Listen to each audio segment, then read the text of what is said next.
Halo teman-teman, hari ini kita belajar tentang listrik statis ya. Pertama, kita akan belajar mengenai teori atom.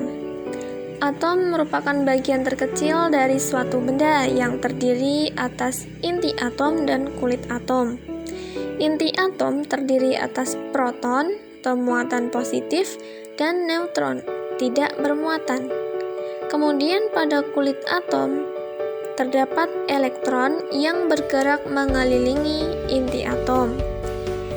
Besarnya muatan proton sama dengan muatan elektron, yaitu 1,6 kali 10 pangkat min 19 kolom. Perbedaan antara proton dan elektron hanyalah muatan keduanya. Dan dapat kita ketahui bahwa pada umumnya benda bersifat netral. Itu artinya benda tersebut memiliki jumlah proton yang sama dengan jumlah elektron. Benda yang netral dapat bermuatan listrik positif atau negatif dengan cara melepas atau menangkap elektron. Elektron dapat bergerak bebas di dalam atom. Dan benda yang kehilangan elektron akan bermuatan positif karena jumlah elektron berkurang, sedangkan jumlah proton tetap. Selanjutnya, benda yang menangkap banyak elektron akan bermuatan negatif karena benda tersebut kelebihan elektron. Pemberian muatan pada benda dapat dilakukan dengan cara menggosok suatu benda dengan benda lainnya. Kedua, kita belajar mengenai muatan listrik. Muatan suatu benda tergantung dari jumlah proton dan elektronnya. Terdapat dua macam muatan listrik, yaitu muatan listrik positif dan muatan listrik negatif. Muatan positif itu disebut proton dan muatan negatif disebut elektron. Di sini terdapat 3 jenis benda, yaitu benda tidak bermuatan atau netral, di mana jumlah proton sama dengan jumlah elektron. Kemudian benda bermuatan positif apabila jumlah proton lebih besar dari jumlah elektron. Kemudian benda bermuatan negatif apabila jumlah proton lebih kecil dari jumlah elektron. Yang ketiga, kita belajar mengenai pemuatan listrik statis. Di sini terdapat tabel yang menunjukkan bahan-bahan, hasil, dan proses dari pemuatan listrik statis. Dari tabel tersebut, kita tahu bahwa bahan yang digosok, yaitu sebelah kiri, semuanya menjadi bermuatan negatif kecuali kaca. Elektron dari kaca berpindah ke kain sutra. Bisa juga dibahasakan kain sutra mendapatkan tambahan elektron dari kaca. Kemudian di bawahnya, elektron dari kain wol berpindah ke mister plastik. Atau dapat dikatakan, mister plastik mendapatkan tambahan elektron dari kain wol dan seterusnya. Di situ terdapat kata ebonit. Jadi, ebonit itu semacam karet yang teksturnya keras.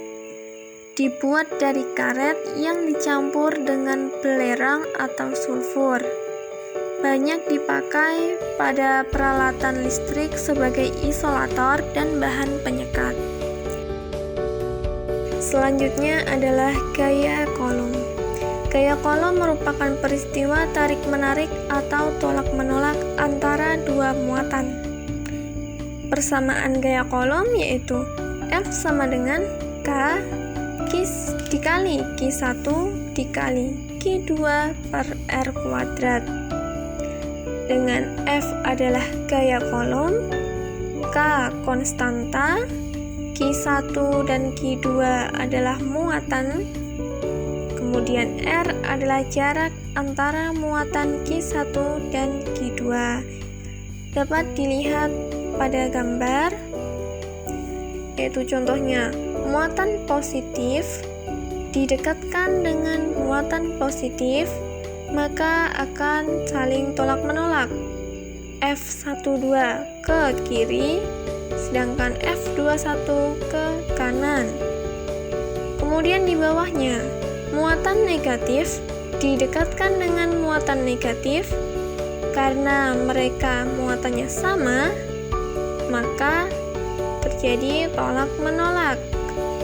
F12 ke kiri, F21 ke kanan. Kemudian yang terakhir, di bawahnya terdapat muatan positif dan muatan negatif. Mereka akan saling tarik-menarik.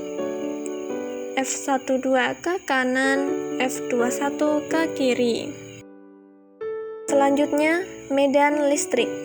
Medan listrik merupakan daerah di sekitar benda bermuatan listrik yang masih dipengaruhi gaya listrik atau sifat kelistrikannya. Medan listrik dapat dinyatakan sebagai garis-garis gaya dengan arah dari muatan positif ke muatan negatif. Persamaan dari medan listrik ini yaitu E sama dengan K dikali Q per R kuadrat atau sama dengan F per Q. Dengan E adalah kuat medan listrik, F gaya kolom, K konstanta, Q muatan listrik, R jarak benda yang bermuatan listrik, dan Q adalah muatan uji. Yang terakhir adalah beda potensial dan energi listrik. Petir terjadi karena adanya loncatan listrik. Saat terjadi petir, muatan berpindah dari awan ke awan atau dari awan ke bumi. Muatan listrik dapat berpindah karena ada beda potensial. Dan berikut adalah persamaan dari beda potensial. V sama dengan W per Q, di mana V adalah beda potensial, Q jumlah muatan listrik, dan W adalah usaha yang diperlukan atau energi listrik. Yuk kita coba untuk melakukan percobaan sederhana terkait listrik statis. Alat yang digunakan yaitu penggaris dan potongan kertas. Penggaris digosokkan beberapa saat ke rambut, kemudian penggaris didekatkan ke potongan kertas. Terlihat bahwa sebagian potongan kertas terangkat menuju penggaris. Hal itu dapat terjadi karena rambut yang kering memiliki banyak elektron, sehingga saat penggaris plastik digosokkan pada rambut kering, maka elektron di rambut kering akan berpindah pada penggaris plastik. Penggaris plastik menjadi kelebihan elektron, sehingga penggaris plastik menjadi bermuatan negatif. Selesai sudah pembahasan kita mengenai listrik statis. Untuk contoh soal dan pembahasan, kita bahas di video selanjutnya. Sampai jumpa.